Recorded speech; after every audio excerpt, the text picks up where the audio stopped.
On December 1st, 1986, Ronald Reagan appointed John Tower to lead a commission to investigate this scandal in his own administration. 2 days later, the vice president of the United States at that time, the man who everybody knew wanted to run to succeed President Reagan in the next presidential election, 2 days after Reagan appointed John Tower to head up the Tower Commission to look into the Iran-Contra scandal, 2 days after that commission was formed, Vice President George H.W. Bush spoke about it for the first time. He emerged from the cocoon of silence he had sealed himself into on this scandal, on this issue, and he made his first ever public remarks about Iran-Contra. I can tell you that the president is absolutely convinced that he did not swap arms for hostages. President Reagan absolutely did swap arms for hostages, even though Vice President Poppy Bush said he did not. For whatever reason, we have decided as a country that we're just going to let the whole Iran-Contra scandal thing go. We've just decided to forget about it. Forget that about the Reagan presidency. In the end, that speech, that Poppy Bush speech, the Poppy Bush Iran-Contra speech where he said Ronald Reagan had no idea that happened and that was plainly untrue. In the end, what that Iran-Contra speech is actually remembered for is not for what Poppy Bush was talking about in that speech, which is Iran-Contra. What he is remembered for in that speech is how he was doing the talking about Iran-Contra, the turn of phrase that he used when he was deflecting responsibility. That speech forever will always be the mistakes were made speech. The matter was further clouded by the way in which the president's goals were executed. Specifically, allegations about certain activities of the National Security Council staff. Clearly, mistakes were made. It was this great moment, right? Mistakes. Was that an apology? I mean, it was an acknowledgement that there had been mistakes. But who made those mistakes? The mistakes just happened out there anonymously? Who knows who did it? That is perhaps the most famous thing that George H.W. Bush said while he had the job of being vice president of the United States. Because of that, when his son became president, George W. Bush, it was almost like a historical alarm bell rang every time he used that same awkward, passive voice, that "it wasn't me" non-apology phrasing. It's also important for the people of Iraq to know that in a democracy, everything is not perfect, that mistakes are made. And he's right, mistakes were made. And I'm frankly not happy about them. That's not to say I had anything to do with them. These mistakes just keep passively being made. It's almost like they're making themselves nearby, but inconclusively in terms of their relationships to any nearby humans. It must be very frustrating to members of the Bush family that these mistakes keep being made near them. How do you establish a dialogue with such a phenomenon? Well, let's go to Iraq. There were mistakes made in Iraq for sure. There were mistakes made. Who made these mistakes? Who can say? Passive voice. Jeb Bush has been off the national stage for a long time. He has not been a candidate for any elected office in 13 years.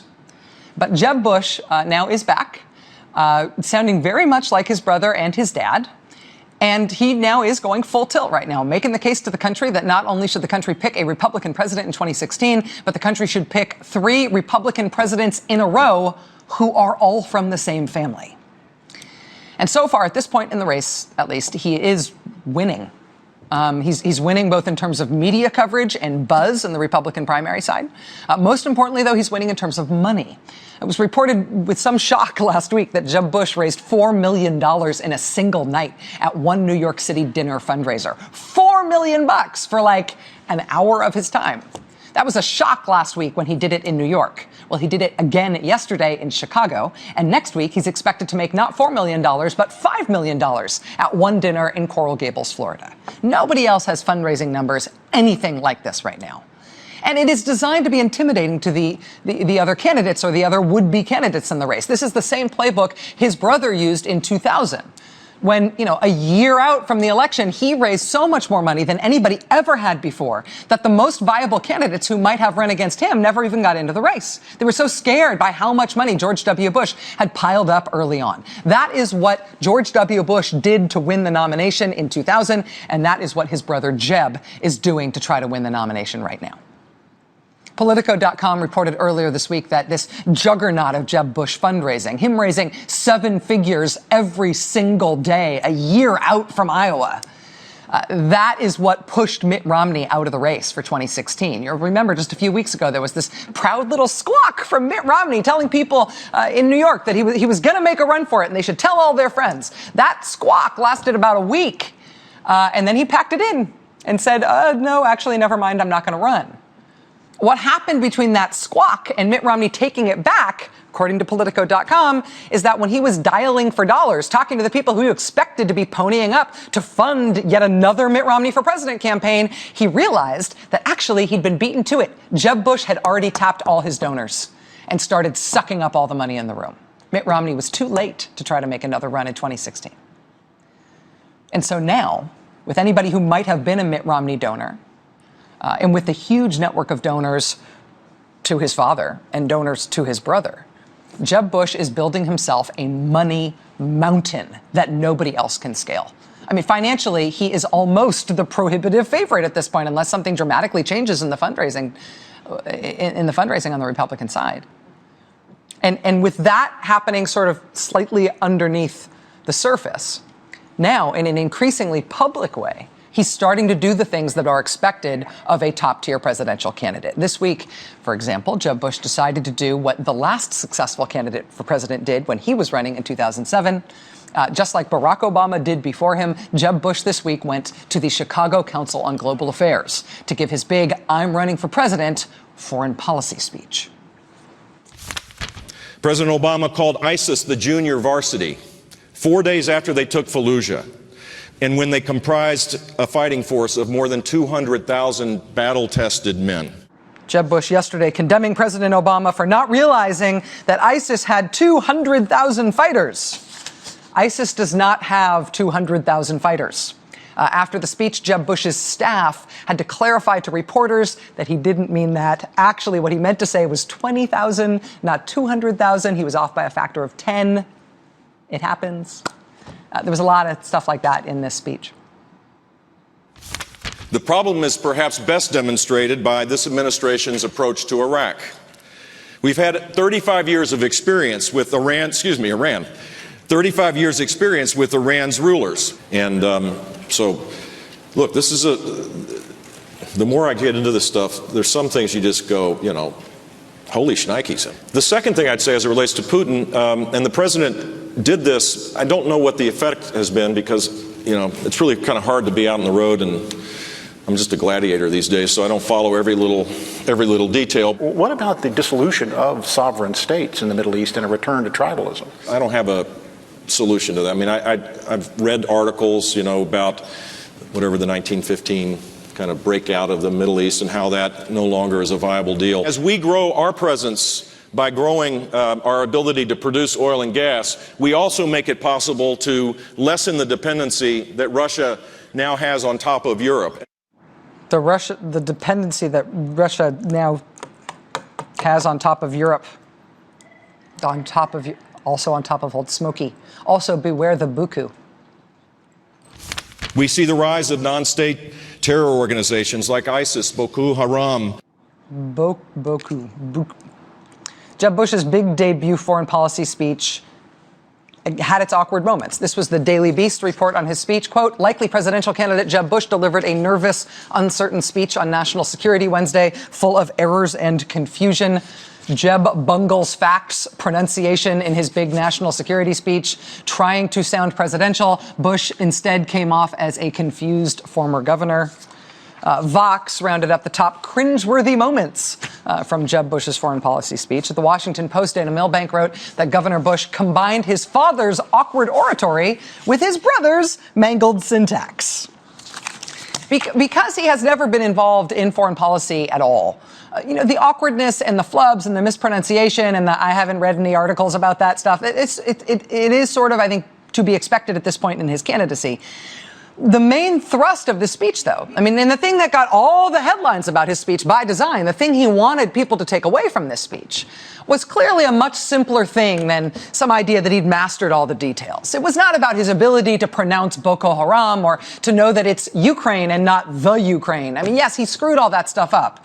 But the one thing that he made sure to get across, the one big idea, was this.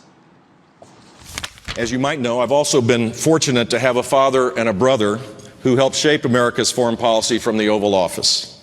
I recognize that as a result, my views will often be held up in comparison to theirs. I love my brother. I love my dad. I actually love my mother as well. I hope that's okay.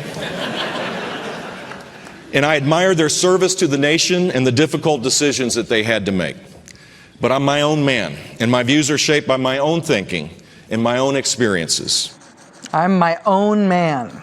You know, whatever else he asserted, whatever else he, got right or got wrong in his debut foreign policy speech, I mean, this was really the main point. Yes, I want to be the third Republican president in a row from my family, right? Yes, I want to be the third President Bush in a generation.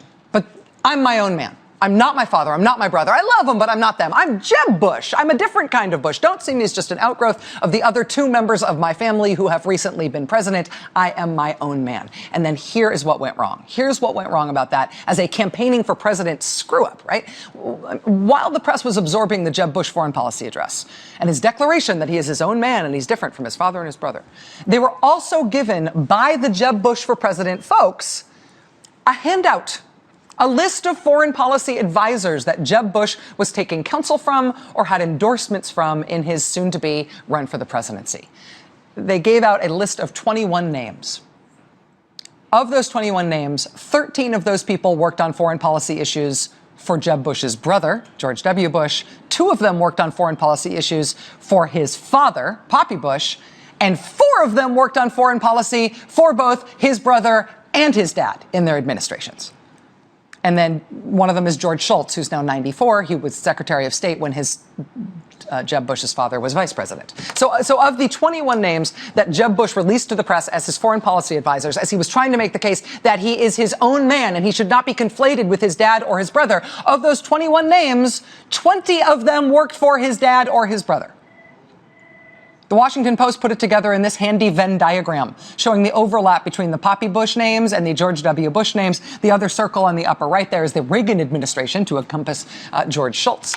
And whatever you think of the prospect of continuing the foreign policy of the other Bush presidencies, mostly the George W. Bush presidency, whatever you think of that substantively, and whether that's a good idea for the nation to go back to the George W. Bush foreign policy, this is also just a gaffe. This is a running for president screw up. I mean, you can put out this list saying, this is who's going to advise Jeb Bush on foreign policy. And you can have Jeb Bush giving a speech saying, I'm not the same as my father and my brother. I'm my own man. Don't conflate me with them, particularly on foreign policy. But you cannot do both of those things on the same day. It's like the scheduler was tasked with rolling things out for Jeb Bush's campaign, right? And decided, Wednesday's going to be foreign policy day. So everything on foreign policy, let's truck it out there. Everything on foreign policy, including the directly contradictory things, let's put them all out on the same day without anybody noticing that those contradictory things would be the headlines right next to each other. I'm my own man. Foreign policy team, eerily familiar.